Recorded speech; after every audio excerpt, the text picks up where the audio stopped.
Almost every alien in the Mos Eisley Cantina has a name. The bartender has a biography, the band has a home world, and a recording career that spans multiple reference books. A cone-headed alien who sits in the background for a few seconds has a full name, a planet of origin, and a documented history of salt addiction.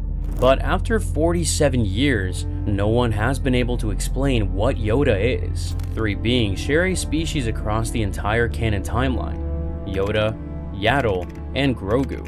However, not one has ever been connected to a species name, a planet of origin, or a single recorded detail about where their kind comes from. Even the official Star Wars databank lists all three under the same two-word classification: species unknown. The label is held for 47 years. Through 9 films, a television series, hundreds of novels and comics, through all of it is the same blank space. The absence is not an oversight, and it is not a gap waiting to be filled. It is a rule. Yaddle died on screen in the animated series Tales of the Jedi in 2022, killed by Count Dooku in a lightsaber duel that sealed his turn to the dark side. The episode gave her a dramatic end, but zero new information about what she was. She spoke standard galactic basic, with none of Yoda's famous inverted phrasing. Frank Oz, who has voiced Yoda since 1980, told Dave Filoni during production on Tales of the Jedi that the backward way of speaking was personal to Yoda, spoken in honor of his own master, rather than as a trait of the species. A detail like this hints at a lineage of teachers stretching back centuries, a chain of mentors within the species without anchoring it to a single name or location. In the old expanded universe, now classified as legends, a handful of additional members surfaced over the years, and none carried a species designation either. A Jedi named Min showed up in a 2003 Dark Horse comic called Heart of Darkness. A Jedi Master called Vandar Tokeri served on the Dantooine Council in the Knights of the Old Republic video game. An unnamed member appeared in a 1998 novella. Fans started calling the group Tridactyls because of their three-fingered hands. Others guessed they might be the Wills, the mythic chroniclers behind the Journal of the Wills, a theory Lucasfilm later denied. The species has no name, and the reason for this traces back to the moment George Lucas invented it. When Lucas sat down to write The Empire Strikes Back, he had already killed off Obi-Wan Kenobi and needed a new physical mentor for Luke Skywalker. In a 2005 Moviefone Q&A alongside Hayden Christensen, he laid the process out in plain terms. He created a 2-foot-tall creature with green skin and large ears, and he never figured out where it came from or what its species was called. He described Yoda as a mysterious character, a magical figure with no background who comes and goes, a subversive and secret stranger who enters the story and exits without explanation. The character went through several early identities before landing on the version audiences recognize. In Lucas's first outline, the mentor figure carried the working name Buffy. Screenwriter Lee Brackett changed it to Minch Yoda in her first draft of the Empire screenplay, and later drafts dropped the first name entirely. At one point, Lucas considered having the role played by a trained monkey wearing a mask and carrying a cane, until a crew member who had worked on 2001 A Space Odyssey warned that the monkey would keep pulling the mask off. The production team had not settled on a physical method for bringing the character to life through much of development, and the deeper question of what Yoda was biologically never received an answer, because Lucas treated the absence as a feature of the character and not a gap. The character reads as something older than science fiction. The wise hermit who arrives from nowhere, the sage in the wilderness whose origins are part of his authority. Yoda fits that mold. Luke Skywalker landed on Dagobah expecting a great warrior and found a creature cooking stew in a mud hut.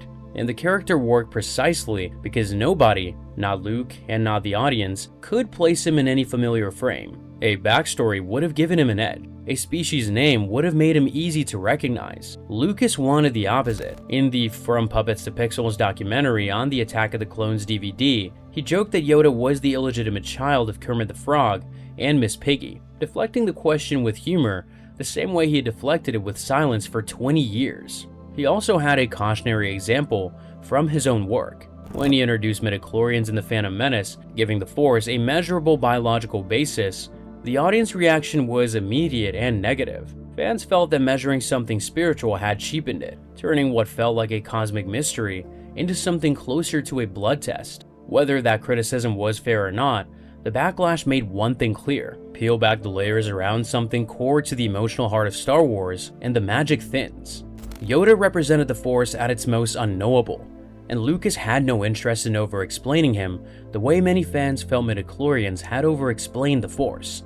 And the silence around the species carries a strange gravity of its own, because every scrap of evidence in the non-canon points towards something remarkable. Every known member of the species is deeply Force-sensitive, connected at a level no other species in the Star Wars universe comes close to matching. Yoda held the highest midichlorian count ever recorded until Anakin Skywalker came along. Grogu, at 50 years old and barely past infancy, can move objects with the Force, heal wounds, and fend off attackers in ways that take other beings decades of training to learn. Yaddle mastered Morocro, an ancient Jedi technique capable of slowing a living body's processes to the edge of death, a power so dangerous that almost no other Jedi in recorded history ever attempted it. A species built that way, with a natural connection to the Force running through every known member at every stage of life, opens storytelling doors that a name and a home world barely begin to cover. A planet home to such beings would look and feel nothing like the saga has shown so far.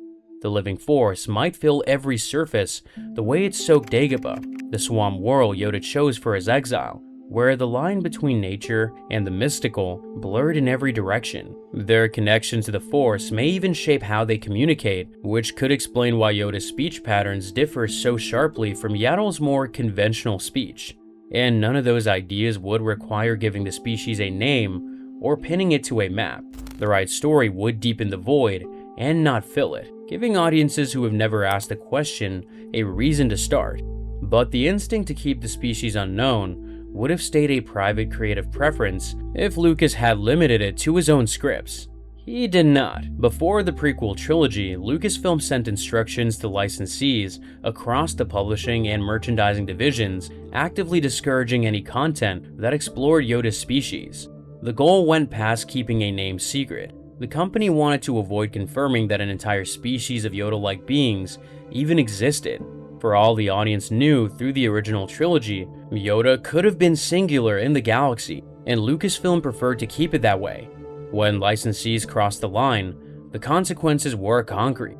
In 1994, Topps prepared a rare promotional card for its Star Wars Galaxy Series 2 trading card set, illustrated by John Reume, depicting a group of beings from Yoda's species gathered in a temple, kneeling before a large statue of one of their own, led in what looked like prayer by a figure resembling Yoda.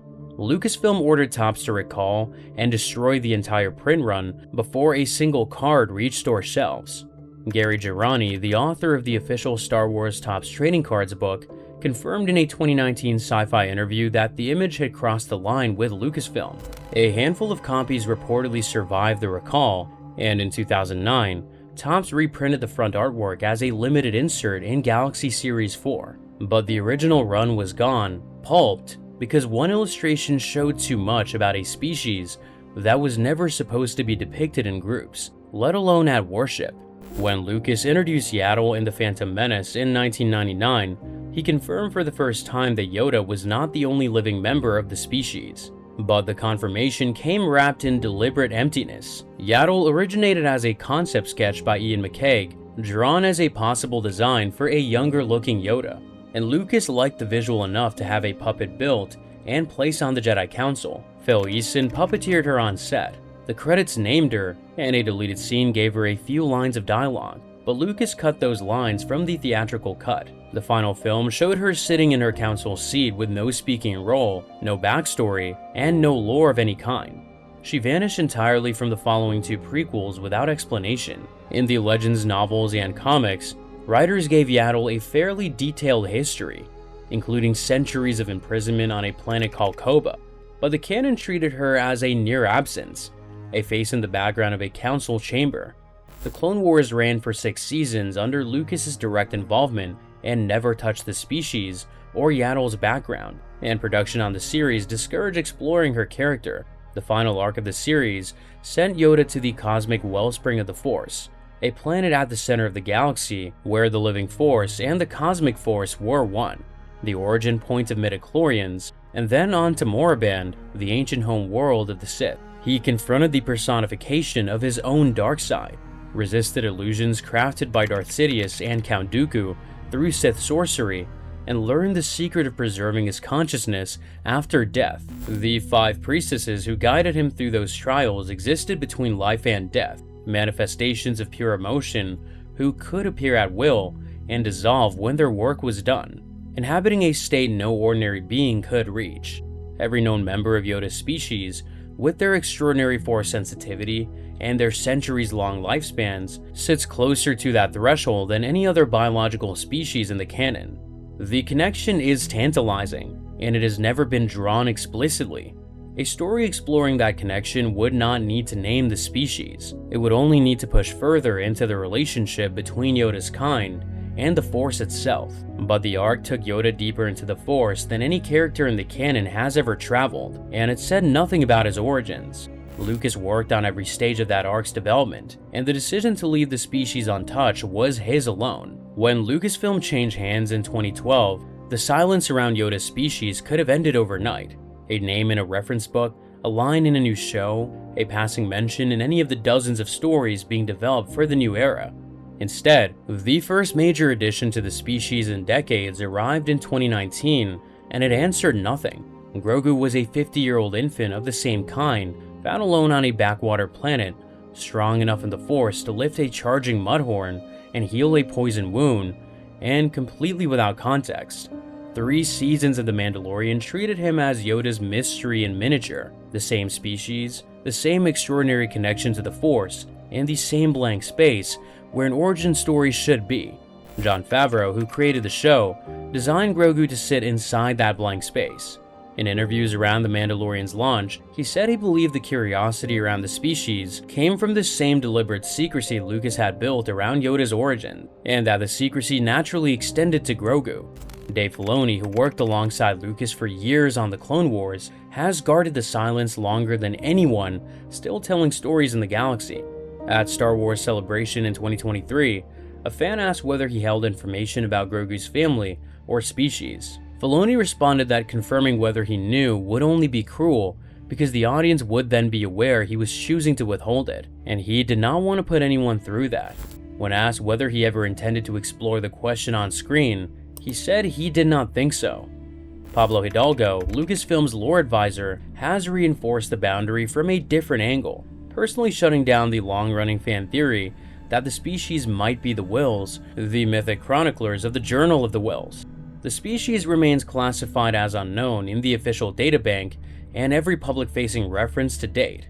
Grogu has not spoken a word across 3 seasons of television, a spin-off appearance in the Book of Boba Fett, and most recently in the newly released theatrical film, The Mandalorian and Grogu, the most powerful young Force user in the current fiction, and no one has ever let him name what he is. The same held true inside the stories. Grogu used the Force on screen dozens of times, healed mortal wounds, deflected fire, levitated creatures, and created a Force shield strong enough to hold back an explosion that killed Moff Gideon.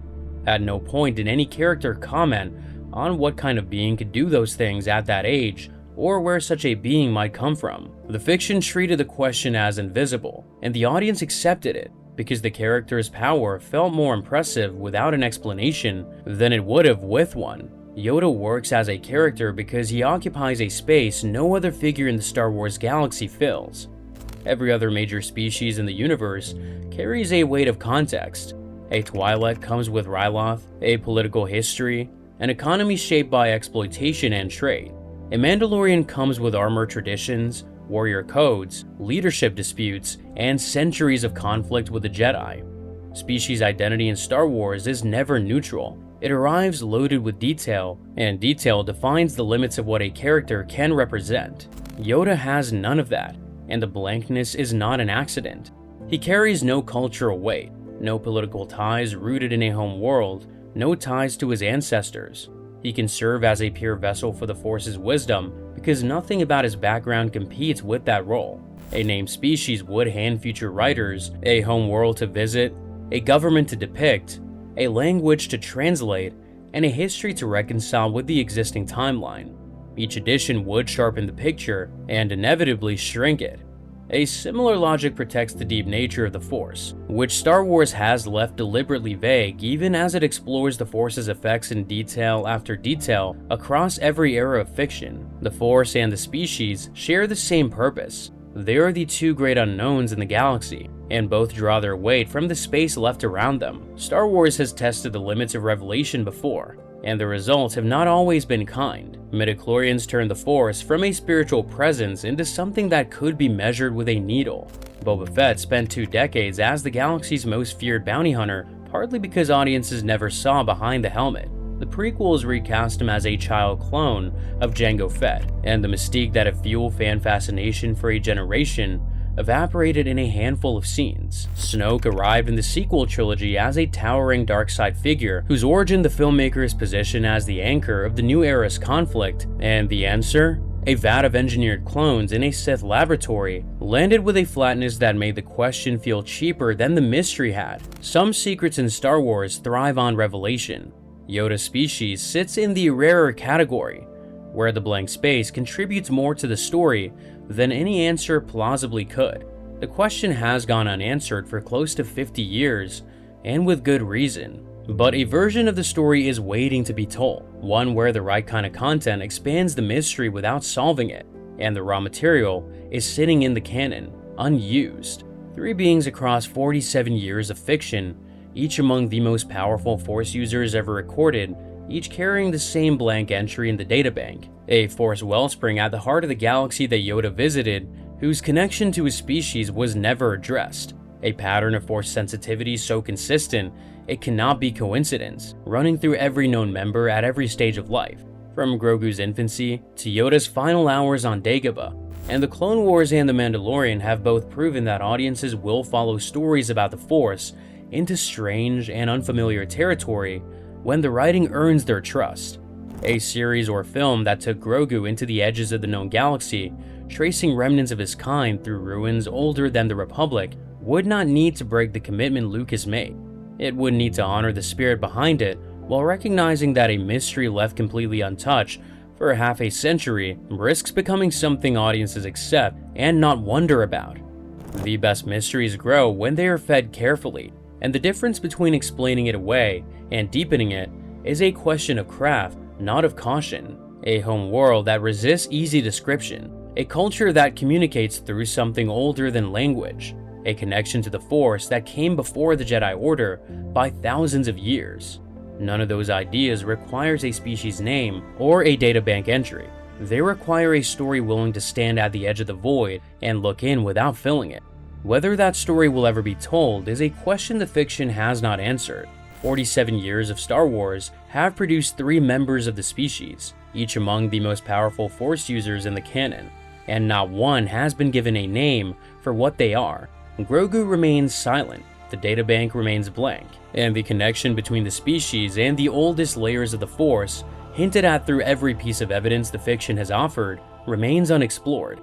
But a locked door and an empty room are 2 different things, and everything the canon has recorded about the beings behind that door, their power, their rarity, and their connection to the deepest currents of the Force, says the room is anything but empty. Quick note before you go, members get early access and a few videos that stay off the main channel. If that's interesting, the link is in the description. Otherwise, here's another video about Palpatine's reason for not hunting Yoda after Order 66 that you might like.